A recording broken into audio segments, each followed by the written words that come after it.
Hey everyone, welcome to Own Your Story. Today our guest is Nicholas. He's the founder and CEO of BrandSight, which is a company that focuses on digitizing businesses. So Hi. Nicholas, welcome to Own Your Story. First of all, you are very young. Yeah, And how old are you? 25. Alright, 25. And you started your first business at? I think it's 19. Yeah, 19. So he started his first business at 19 and it is pretty profitable, I would say. Yeah, so tell me about it. I'm always curious about how people find what they want in life. So when I was young, right? Yeah. So I read all the stories all about Bill Gates, Steve Jobs, and Yeah. then I feel like wow, that they are so cool, and I want to be like them. So I was in primary school. I already liked computers so much. Start picking up coding when I was 12 years old. So that I was so firm in that direction after graduate from high school. Then I straight studied multimedia design. And then when I was studying, I see the opportunity. I can offer freelance. I can work. I can build something doing website design or any kind of design for our clients. So that I started my career since first year that I was in my college. Alright, Then- where do you look for clients? I'm quite fortunate. My brother, my elder brother, he also have some freelance clients already. So he introduced me some, right? Then slowly all these clients will refer refer other clients and their friends to me. Alright, so it's very much organic. Yeah, it's more on a referral go basis. Alright, so what is the biggest rewards from this journey of starting your first business at 19? Get to experience and learn all the things that didn't teach in college. Oh yeah. Like how to manage your finance, how to get sales, how to talk to Yeah. clients, what should you prepare, all these things, like even registering companies, all these things Right. we can't learn in college. Yeah. We have to experience it. Right? Yeah, correct. I have a question to ask because that's what I personally faced when I started my first business. Because at that age, I'm sure you look very young, very raw, right? How do you convince people to give you the trust? Those clients that I meet, they are very open-minded. So they will be like, wow, design, I'm sure is a young people thing, and I think young people can give more innovative idea, creative idea to our business. So they believe in this. The price I'm charging is very low lah. So it's lower down the barrier for them to actually get my services. Price game. Alright, so looking back from the benefit of hindsight, is there anything that you wish you knew when you first started it? Yes, I think the more important thing is how to really manage clients and manage the scope of work properly. You meet the clients and you didn't manage well, so a lot of your projects get delayed, and then maybe some clients you delay already, then you get the payment also delayed, so you didn't get to cover back your costs. Then you are overwhelming and things like that. So most of the freelancers has this problem, and I hope that if I can go back in time, I should learn this.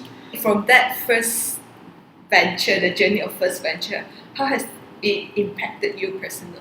I think it's all about the learning. For the first few years, it's like we are trying to find our niche. Like what we in terms of services, we can do so many things. We can do logo design, we can do branding, we can do videography, photography, web design. So why do we decide to choose now is web design, online marketing? Is after trying out different kind of services that we find, this is the niche that I like, this is the niche that we should go into, and there is a market there.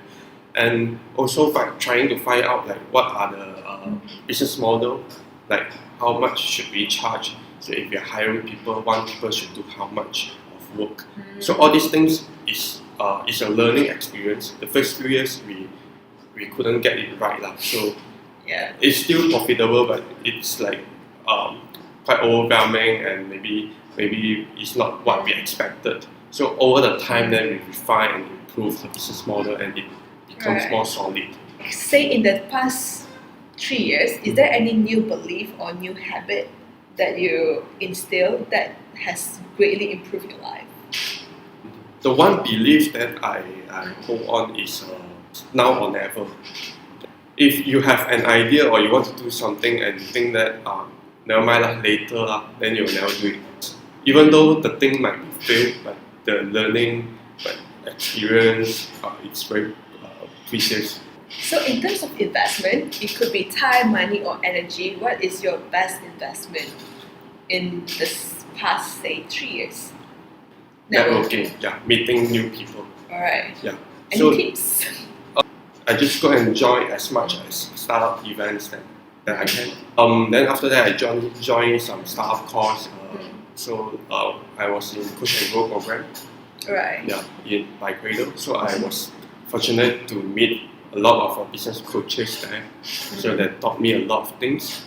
Then later on, I joined a lot of like business networking event. So those are more traditional businessmen.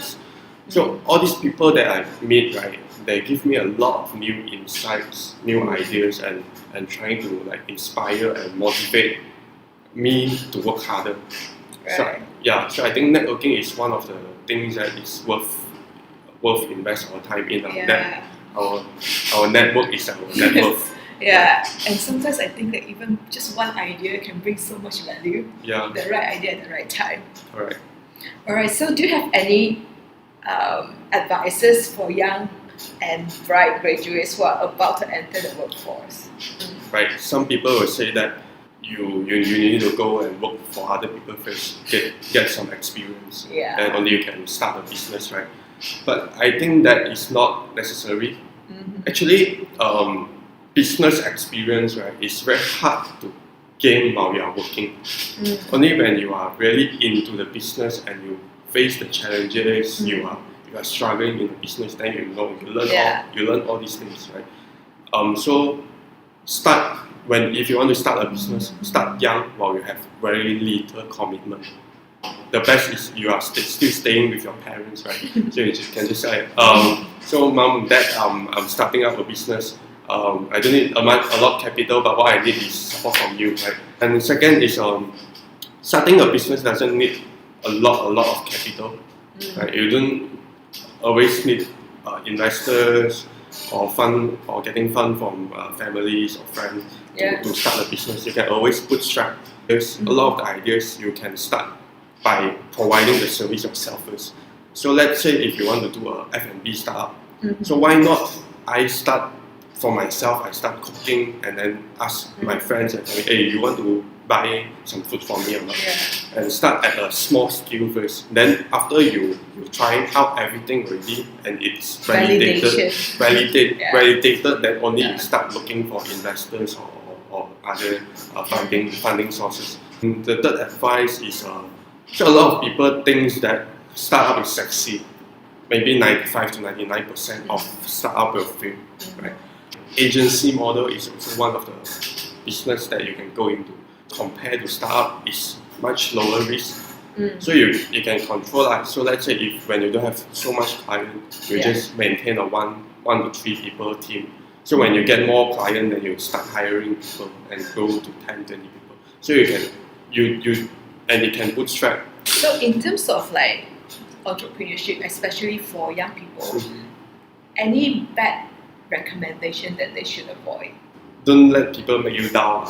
If they say, you shouldn't start so young or you need a lot of capital to start this. So basically it's the same thing. Yeah, it's basically the same thing. Just believe in yourself and believe that you can actually... Yeah, I think belief is really, really important. Like we ourselves have to be our own number one believer in order to do anything. You told me that you have a mentor that helps you a lot in your career. So can you share about that? It's like what kind of advice helps you to propel? When I first starting, I'm fortunate to meet Datuk Sri Jeffrey Raymond, who is the founder and director of OEM Auto Seats. When I was only 19 to 20 years old, he shared me a lot of insights on how businesses work. So at that time, he already planted a seed to me. He said, Nick, if you want to really make money, you have to start thinking about how you make how you can make hundreds of websites in a month. So that is one of the words, one of the advice he gave me, and then I start thinking, oh yeah, if I want to really make money and build this business, right, I should thinking about growing the team. Right? Then later on, I was in Coach and Grow program and coaching by Hanson Paul and Yuva Rajan. So they both gave me a lot of advices inside. We meet every month, and every month they will look at our progress and say, look, now you need more, maybe now you need more sales, or now you need more manpower, something like that. So besides that, they also give me a lot of guidance, insights. 2 to 3 years back, I met Winston, so the founder of Shop Media.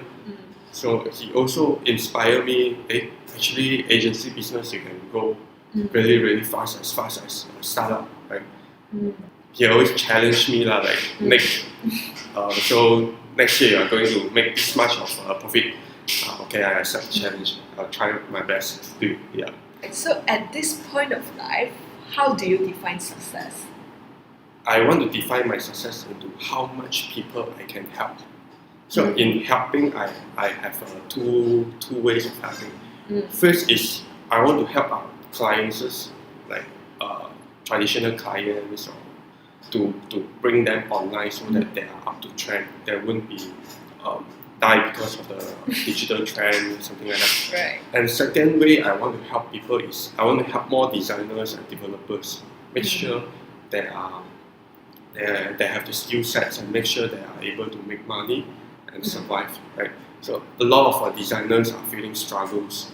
They can't make money in Malaysia, so they go to Singapore, Australia. Right? So before we go to our last questions, where can the audience find you? Can add me on my Facebook, so Nicholas Day.